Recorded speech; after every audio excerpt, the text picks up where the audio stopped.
Good afternoon, everyone. We are the discussant.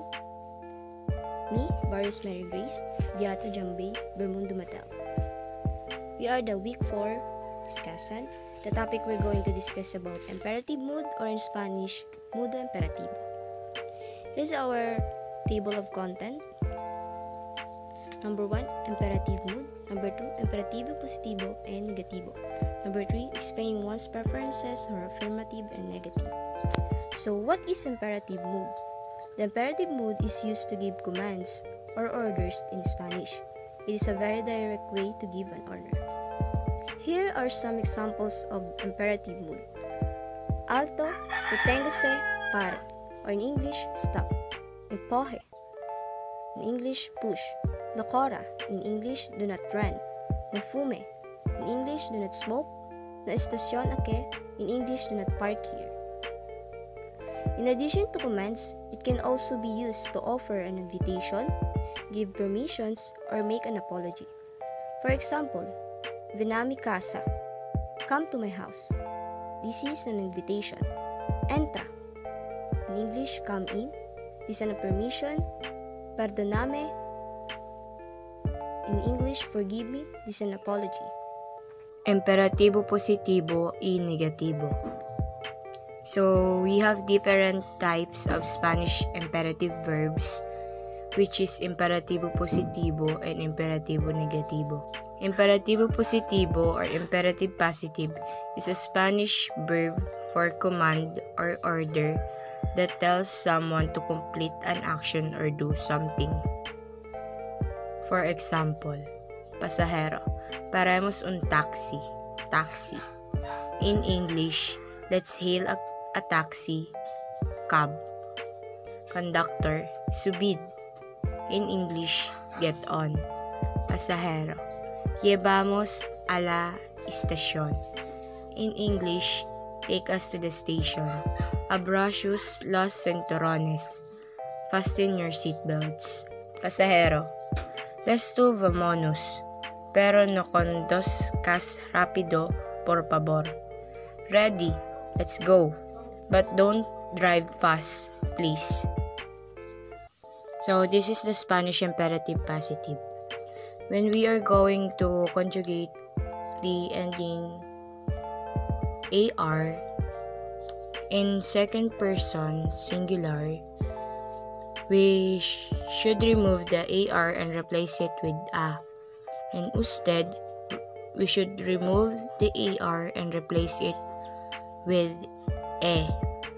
In nosotros, remove the AR and replace it with imos.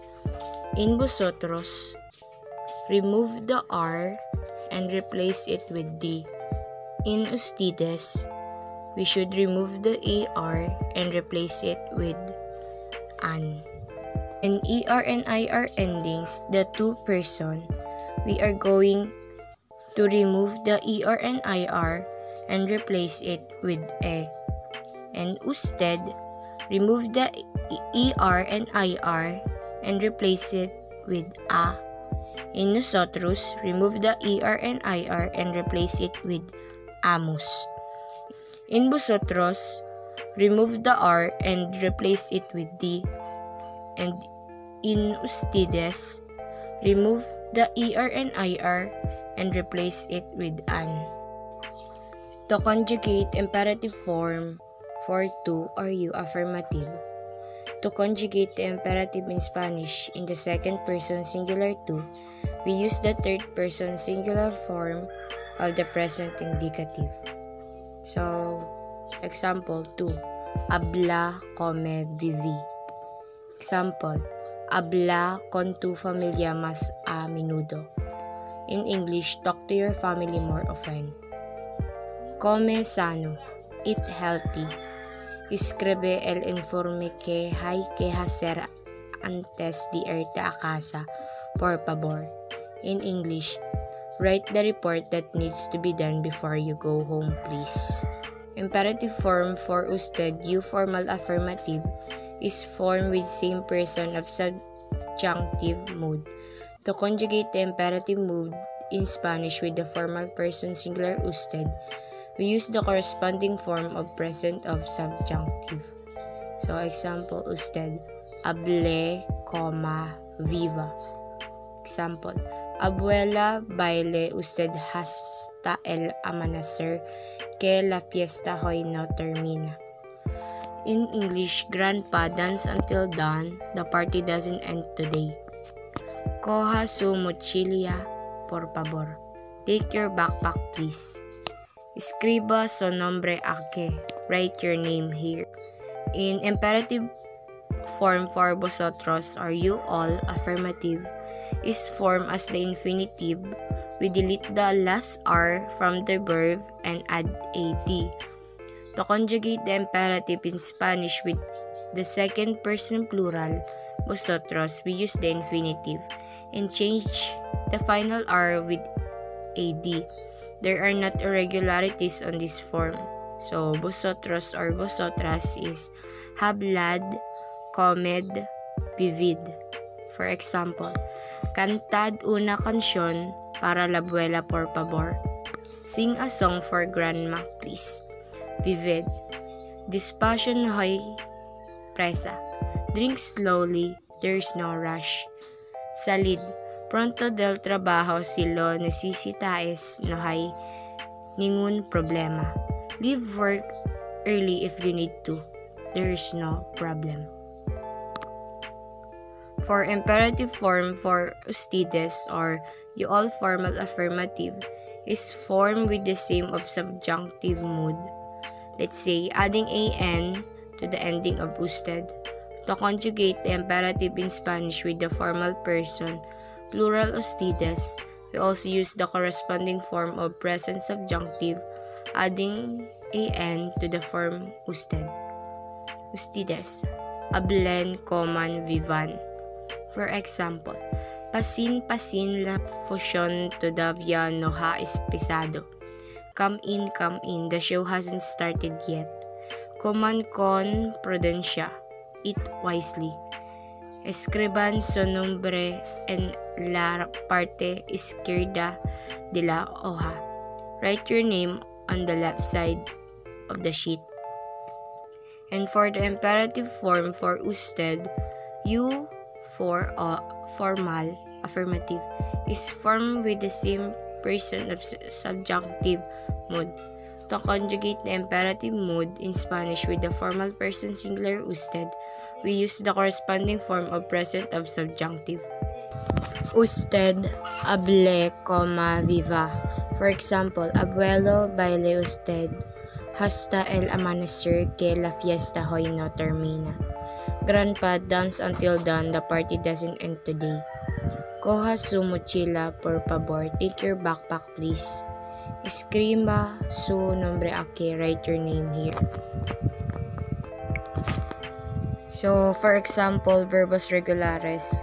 For AR, hablar or to speak. Habla, hable, hablemos, hablad, hablen. For ER, comer, to eat. Come, coma, comamos, comed, coman. In IR, vivir, where to live. Vivi, viva, vivamos, vivid, vivan. Imperativo negativo or imperative negative is a Spanish command that tells someone not to do something. This command always features the Spanish negation no before the main verb. So, for example, if you've got to tell someone not to run near a swimming pool, you would use the negation no and the verb corras, giving the person the instruction no corras or don't run. So, this is the conjugation of correr or to run, negative. No corras, no corra, no corramos, no corrais, no corran. So, you always use the no first before adding the verb. So, this is the Spanish imperative negative conjugation for AR to es, ustedes, nosotros, nosotras, imos, and vosotros, vosotras, es, and ustedes, en. For ER and IR, as, amos, ais, an. For example, verbos regulares for negative, hablar or to speak, no hables, no hable, no hablemos, no hablais, no hablen. For er, comer or to eat, no comas, no coma, no comamos, no comais, no coman. For ir, vivir or to live, no vivas, no viva, no vivamos, no vivais, no vivan. So, this is the example of imperativo positivo y negativo. So, for positive, to, habla, and come. And for negative, to, no hables or no coma. For example, habla con Jimena or talk to Jimena. No hables con Mosi porque ella no está en este proyecto. Don't talk to Monse because she is not on this project. Come la ensalada. Eat the salad. No coma rápido. Tenemos mucho tiempo. Don't eat quickly. We have a lot of time.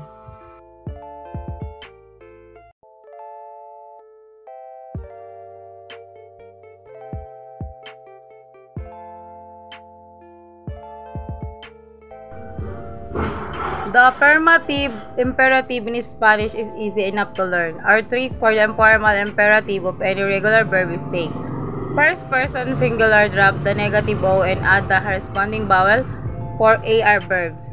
This is A for ER, IR verbs. This is negative E. Our trick for the formal acted is the same except add the opposite vowel that does not correspond. The negative imperative in Spanish is slightly trickier for informal negative imperatives. Take the first person singular. The affirmative imperative in Spanish. The negative imperative in Spanish is slightly trickier for informal negative imperatives. Take the first person singular. Hablo, drop the negative O. Have, negative, add the opposite vowel.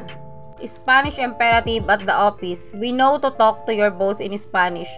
Now we are learning how to be the boss in Spanish. Here are some imperative mood conjugation in both affirmative negativo to use in real life.